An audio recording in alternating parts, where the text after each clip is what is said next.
O capítulo 5 dessa primeira carta de Paulo aos Tessalonicenses é um capítulo de encerramento. Paulo está encerrando a carta, ele já discorreu o tema, o assunto, e esse assunto da carta aos Tessalonicenses, Paulo vem falando, mas especificamente, o assunto girando em torno da volta de Cristo. Paulo vem tratando em quase todos os capítulos ao Tessalonicenses sobre isso.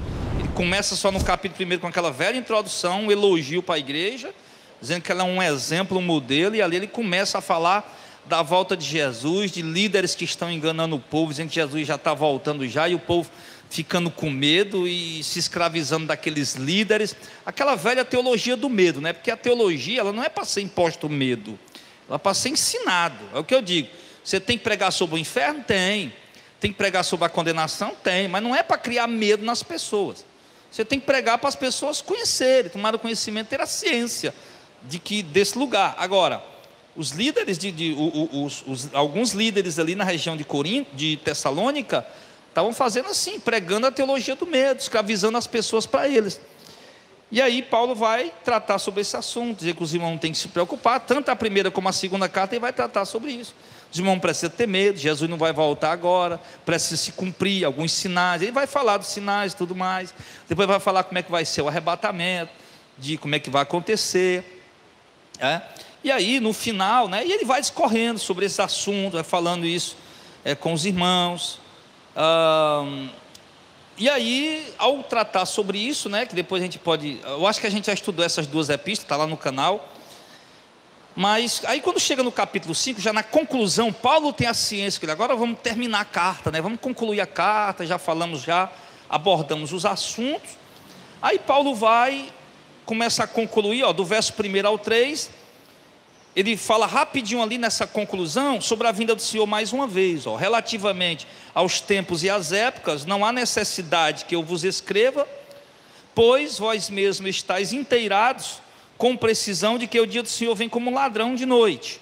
Quando disserem a paz e segurança, então de repente a destruição virá sobre eles, com dor a mulher grávida, e de modo nenhum escaparão. Então Jesus está dizendo aqui, a respeito do dia e a hora, eu não preciso dizer para você, porque a gente já sabe que ninguém sabe o dia e a hora.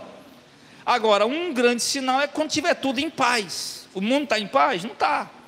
Quando tiver tudo em paz, segurança, aí sim, repentina destruição virá sobre eles. E digo-lhes de passagem aqui, que não é o propósito da mensagem de hoje, mas essa paz e essa segurança vai vir, sim, quando o anticristo ascender ao trono, A gente sabe que ele vai implantar aí esse sistema de paz e segurança no mundo, para o mundo, mas para a igreja não vai ter nada de paz nesse tempo aí, nesse momento aí.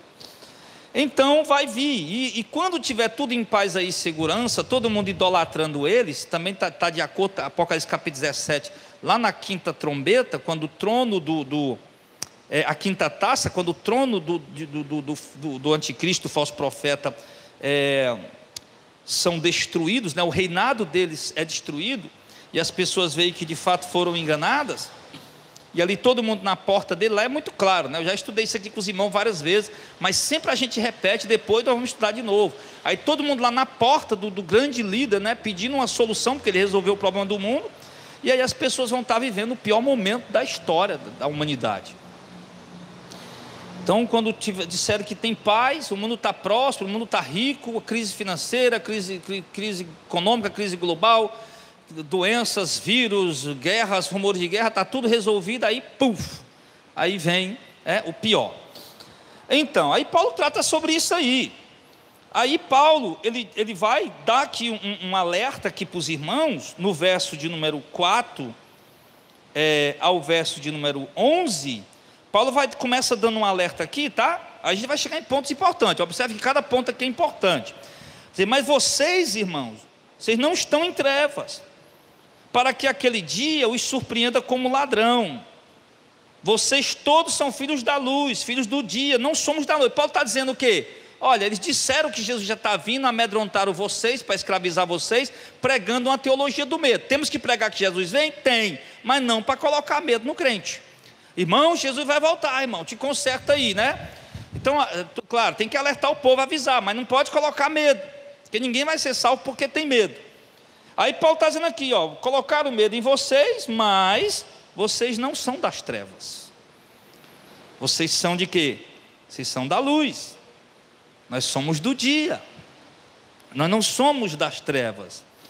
Então aquele dia não vai nos surpreender como um ladrão. Vocês todos são filhos da luz, filhos do dia. Nós não somos da noite, nem das trevas. Então, ou seja, o dia do Senhor, irmão, não irá nos apanhar despreparados. Vai nos apanhar de surpresa, porque ninguém sabe o dia nem a hora. Mas despreparados não. Nós estaremos preparados sim. A igreja, eu digo a igreja de Cristo, não é a igreja evangélica, tá? Você já sabe disso, né? É a igreja de Cristo. Essa vai estar preparada. Vai estar preparada. Então Paulo está dizendo, em outras palavras, isso. Você não precisa ficar com medo. Quando Cristo vier, vocês vão estar preparados. Vocês não são das trevas, vocês são da luz. Agora, no verso 6, portanto, não durmamos como os demais, mas estejamos atentos e sejamos sóbrios, pois os que dormem, dormem de noite, os que se embriagam de noite. Nós, porém, que somos de dia, sejamos sóbrios, vestindo a couraça da fé, o amor e o capacete da esperança da salvação. Por quê? Porque Deus não nos destinou para a ira, mas para recebermos a salvação por meio de Jesus Cristo. Observe Paulo dizendo. Paulo diz, olha, nós não somos das trevas. Aí ele começa a dar um exemplo aqui. Nós somos filhos da luz. Então, nós não vamos dormir, nós vamos estar atentos. Dormir quer dizer o quê? Ficar displicente, parar de ser vigilante, ficar displicente. É isso. Nós não vamos ficar displicentes, nós não vamos parar de ser vigilantes, porque nós não somos das trevas. Aí ele vai dizer, mas nós vamos estar atentos e sóbrios, porque os que dormem, os que se embriagam, ou seja, os que perdem a sobriedade, os que deixam de estar atentos à vinda do Senhor, são aqueles das trevas, que fazem isso de noite. Por quê? Porque são das trevas. Nós não. Nós não estaremos displicentes e nem embriagados, ou seja, nem perdendo a sobriedade, que nós somos da luz, nós somos do dia. Então, verso 8, sejamos sóbrios. Então, sejamos sóbrios, ou seja, estejamos atentos. Vamos nos vestir da couraça da fé e do amor e o capacete da esperança da salvação. 3 coisas que Paulo coloca aqui para os irmãos. Não vamos dormir, vamos continuar atentos. Quem dorme, ou seja, quem peca, quem vive na prática do pecado, perde a sobriedade, faz isso nas trevas de noite, e nós não vamos dormir, vamos estar atentos. Então, para que nós possamos permanecer atentos, vamos pegar 3 elementos: a couraça da fé, e do amor, e o capacete da esperança de salvação. Paulo está sempre usando, como ele fez em Efésios capítulo 6, né, a figura do soldado romano, né, que tinha uma armadura, capacete, cinturão, couraça e tudo mais. Aí Paulo pega aqui só 3 dos principais: a couraça da fé e do amor, e a esperança da salvação. Então, 3 coisas essenciais para a vida do crente que está esperando Jesus voltar, para não ficar com medo, não cair na cilada da teologia do medo. Tá? A teologia do medo está sendo pregada aí. Se você não fizer isso, Deus vai te amaldiçoar.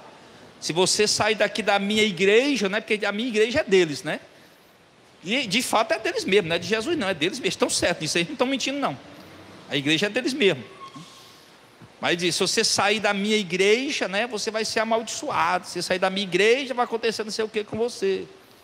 Se você não der tal valor para a igreja, você vai ser amaldiçoado, você vai perder, vai ter prejuízo. Eles vão colocando aquela teologia do medo. Olha, não sai da igreja, não bote calção não, que você vai para o inferno, tá? Não faça chapinha no cabelo, não estica o cabelo não, que você vai perder a salvação. E a irmã pintou as unhas. Olha, eu fui no inferno semana passada, eu vi uma irmã que estava no inferno lá, que pintou as unhas. Aí eles vão criando essa teologia do medo. Então Paulo está dizendo aqui, nós não temos que cair nessa cilada da teologia do medo. Nós não temos que ter medo dessa baboseira que estão falando por aí. É claro que a gente pode sim se arrumar, é lógico, pode sim. Agora, Não usa calção não, o crente que usa calção vai para o inferno. Eu vi crente lá no inferno que usava calção. Que conversa é essa, meu irmão? Mas enfim, então eles vão colocando a teologia do medo. Aí Paulo diz aqui, você não precisa ter medo, vistam a couraça da fé.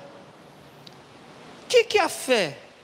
A fé é a certeza das coisas que se espera, a convicção das coisas que não se vê. E como é que eu tenho certeza de coisas que eu espero e convicção de coisas que eu não vejo? Conhecendo a palavra de Deus.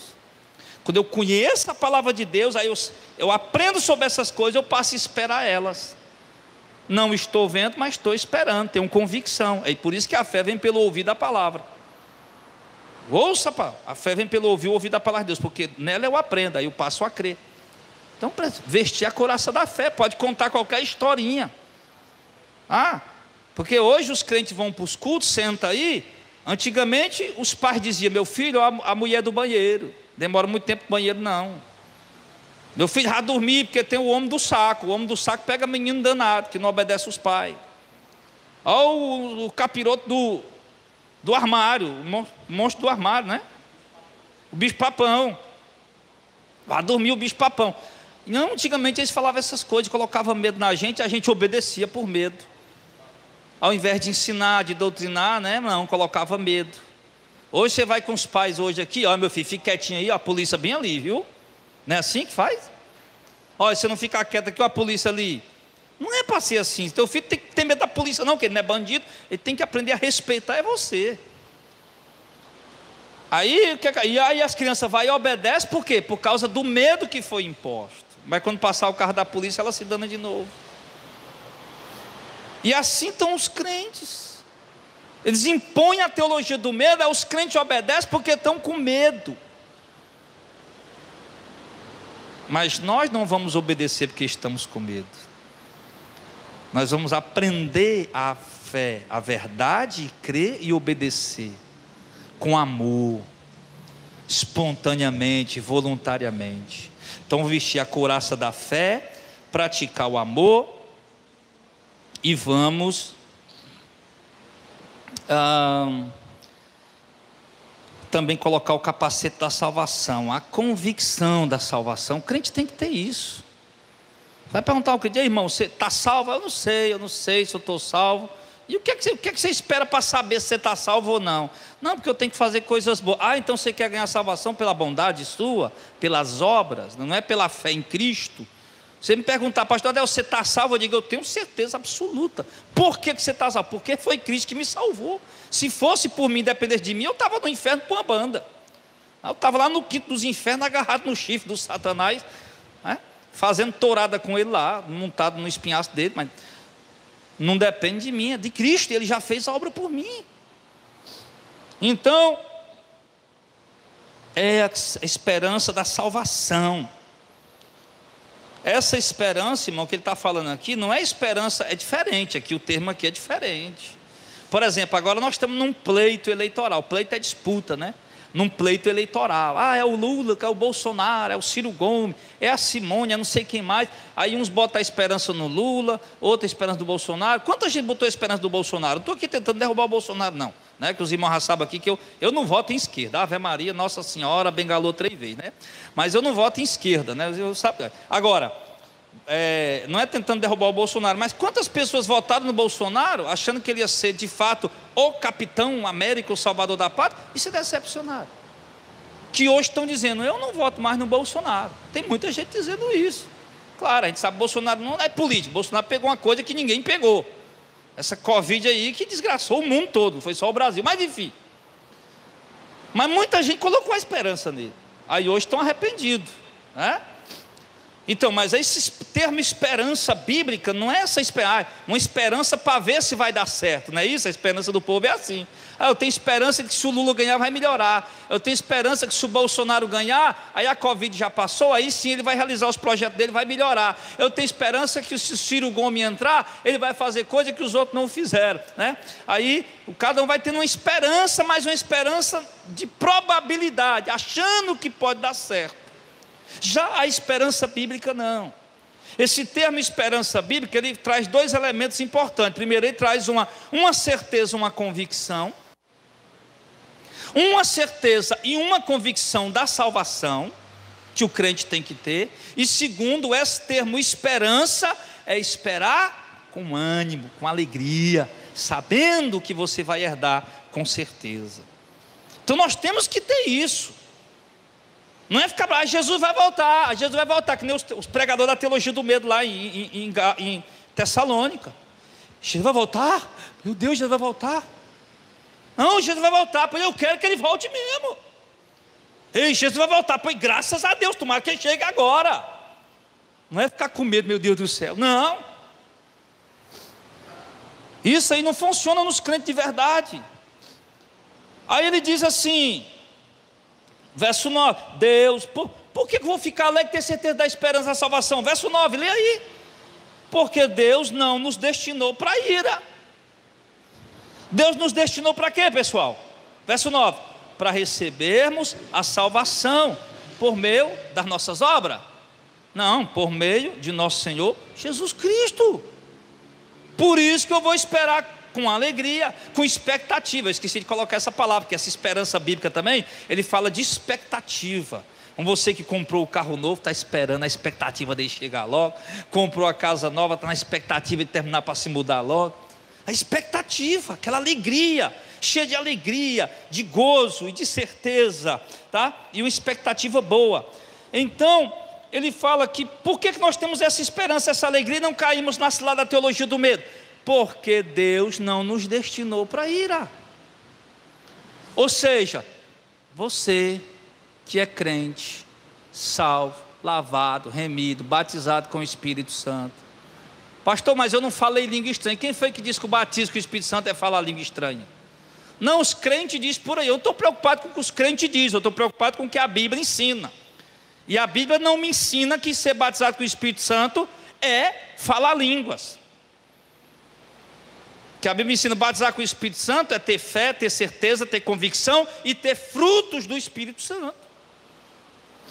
Nascer de novo, ser regenerado.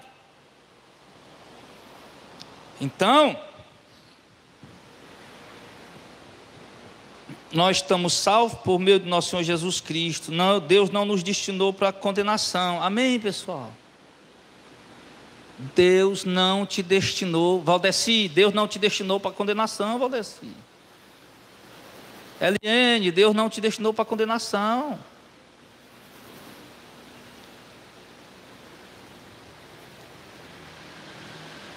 Deus não destinou vocês para a condenação, irmãos. Deus nos salvou por meio de nosso Senhor Jesus Cristo. Nós estamos salvos. Nós fomos salvos por Cristo há 2000 anos na cruz do Calvário. Nós estamos salvos hoje por Cristo enquanto caminharmos nessa terra. E nós seremos salvos por Cristo quando partirmos dessa terra. Nós estamos salvos. Então não tem que ter medo que Jesus vai voltar agora. Eu tenho que ter alegria que Ele vai voltar.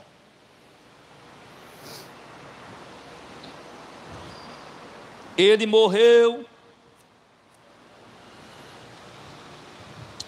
Verso 10, Ele morreu por nós, para quê? Quer estejamos acordados, quer dormindo, vivamos unidos com Ele. Ou quer estejamos vigilantes, ou por algum momento a gente esteja ali meio esmurecido, dormindo, mas estamos junto com Ele, porque a caminhada do crente é assim. Quem aqui disser que nunca sente frieza espiritual, me perdoe, mas eu vou olhar nos seus olhos e dizer que você está mentindo.